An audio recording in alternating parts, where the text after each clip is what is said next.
ankle kind of didn't allow me to really see where my groin was at. It was, I think, my second full court workout. They didn't call ESPN.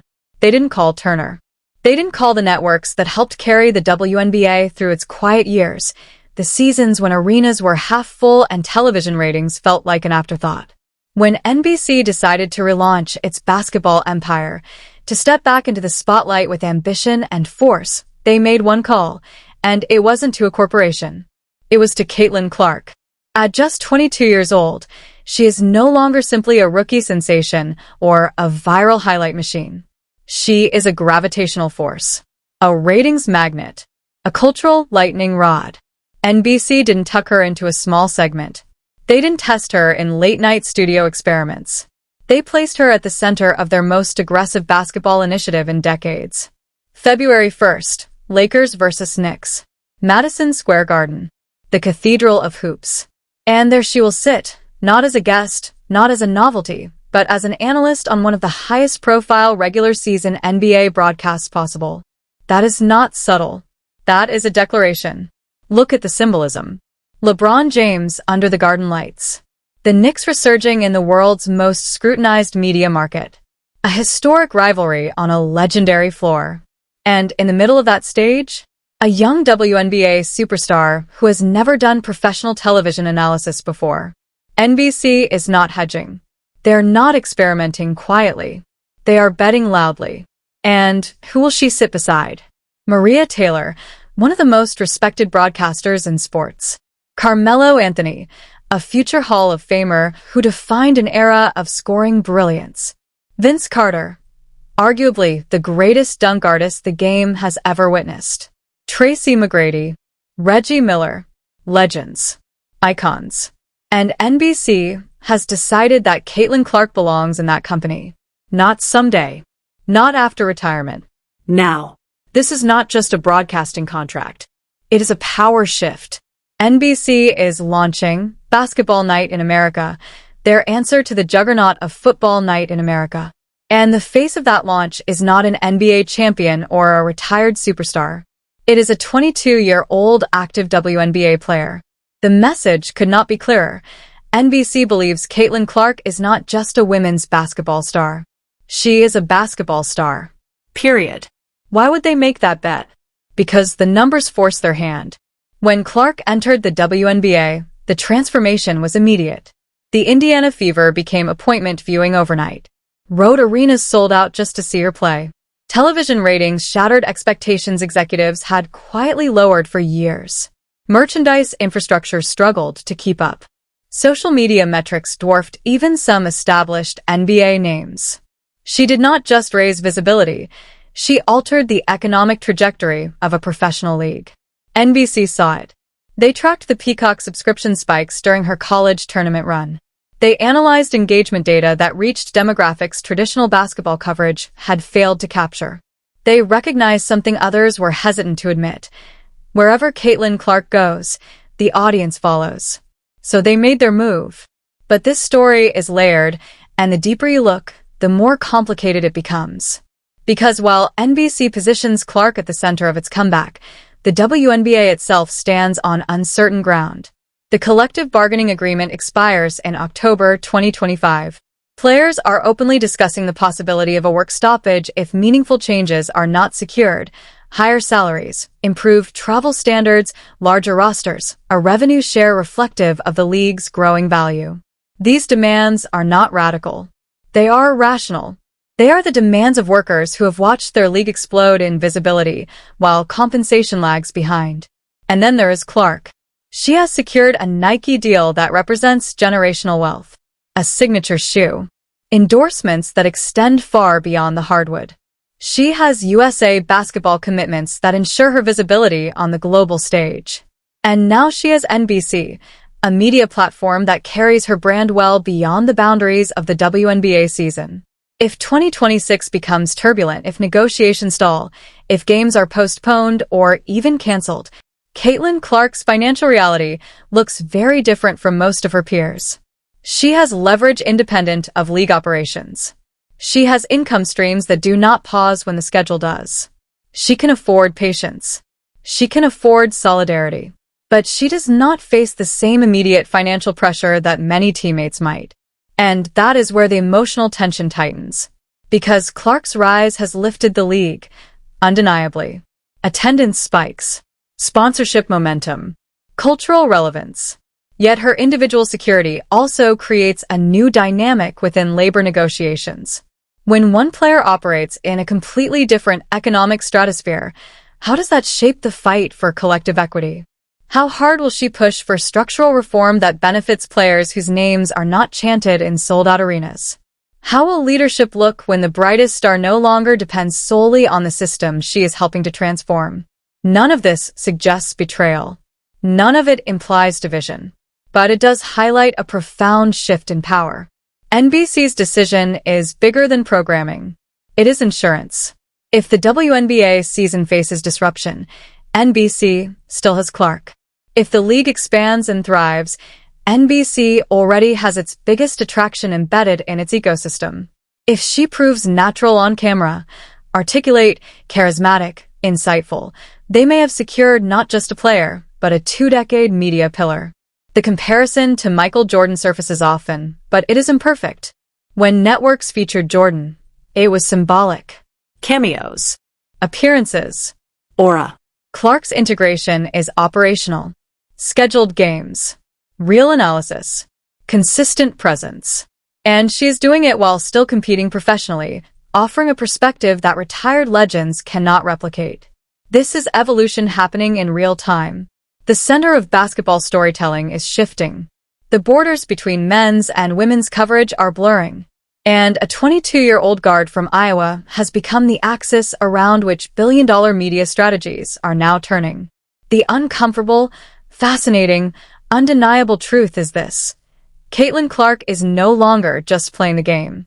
She is changing the structure of it. On the court, in boardrooms, in television studios, and the rest of the league, from superstars to role players, must now navigate a world where one of their own holds unprecedented leverage. The question isn't whether NBC made a bold move. They did.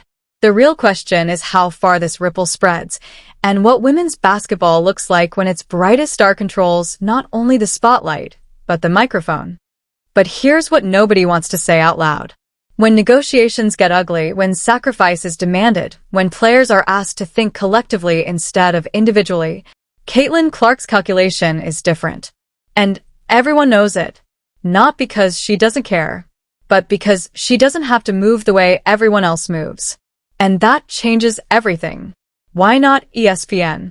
That's the question that should really make you pause. ESPN has been the face of WNBA coverage for years.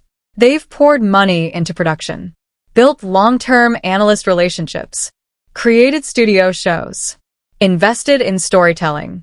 They are the establishment, the place athletes go when they want credibility in mainstream sports media. If you want to be legitimized, ESPN is supposed to be the move.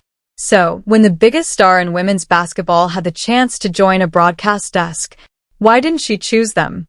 Either ESPN didn't come strong enough, or she saw something bigger somewhere else. And that somewhere else is NBC. NBC is the insurgent. NBC isn't the safe pick.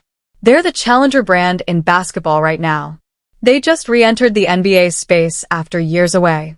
They're rebuilding their basketball identity from the ground up. New format, new branding, new energy.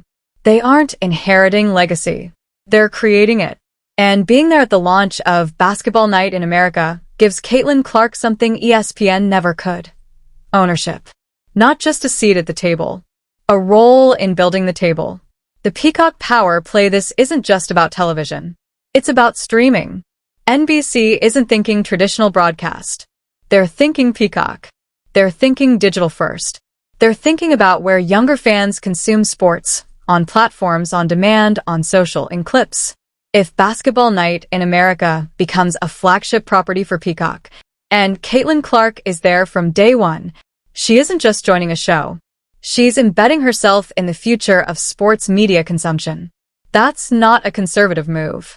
That's a strategic gamble. She's betting on herself, and NBC is betting on her. That kind of mutual investment creates alignment. you don't get when you're just plugging into an already established machine.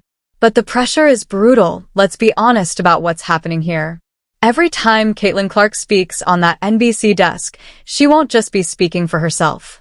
She will be carrying the weight of the WNBA, women in sports media, active players crossing into broadcasting, the entire perception of women's basketball IQ. No male analyst walks into that environment carrying that burden. When a retired NBA player sits at a desk, he's judged individually. If Caitlin Clark struggles, it won't just be, she had a rough night. It will become, see? Women don't belong here. That's unfair. But it's reality. There is no neutral outcome. If she thrives, it shifts perception. If she stumbles, it fuels stereotypes. And she'll be doing this next to names like Carmelo, Vince Carter, Tracy McGrady, legends who've lived through decades of NBA battles. That's not a casual debut. That's trial by fire. The optimistic scenario, NBC believes something powerful. They believe her playing career and media career can amplify each other. That fans will watch her analyze the NBA, then follow her back to the WNBA season. That her presence keeps basketball in the national conversation year-round. That every minute she's on air becomes a subtle advertisement for women's basketball. And strategically, that makes sense. Her understanding of the game translates across leagues. Reading defensive rotations, recognizing spacing breakdowns, calling out sets before they unfold. Basketball is basketball, and she sees it at an elite level. If NBC lets her speak authentically, not scripted, not watered down, she could bring something completely different to the desk. The perspective of someone currently competing at the highest level. Not retired memory. Not nostalgia. Live experience. That's powerful. The darker possibility, but now we enter uncomfortable territory. What happens if WNBA labor negotiations get messy? What happens if there are delays, disputes, financial strain for players? And Caitlin Clark is on national television every week analyzing millionaire NBA superstars? Some fans will call that betrayal. They'll say she should be advocating, not expanding her personal brand. They'll argue she's prioritizing visibility over solidarity. And even if that criticism isn't entirely fair, it will exist. And resentment inside the league? That's possible too. Optics matter. The highest-paid WNBA star thriving on NBC while teammates fight for working condition improvements is not a clean narrative. And here's the biggest risk of all. What if her media career becomes bigger than her playing career? What if she becomes known primarily as an NBA analyst who also plays in the WNBA? NBC would love that. The WNBA? That's more complicated. Losing your generational star to broadcasting before she reaches her athletic prime would be a blow the league might never fully recover from. February 1st isn't just a broadcast, it's an experiment. It's a test case. It's the collision of talent, timing, ambition, and strategy. Lakers versus Knicks. Madison Square Garden. NBA royalty on the court. Hall of Famers at the desk. And Caitlin Clark stepping into that space trying to prove her voice belongs. If she delivers, this becomes the first chapter in a decades-long media career.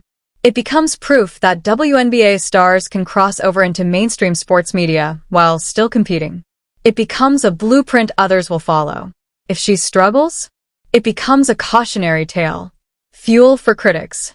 A setback not just for her, but for every woman who comes next. This isn't just about NBC. This isn't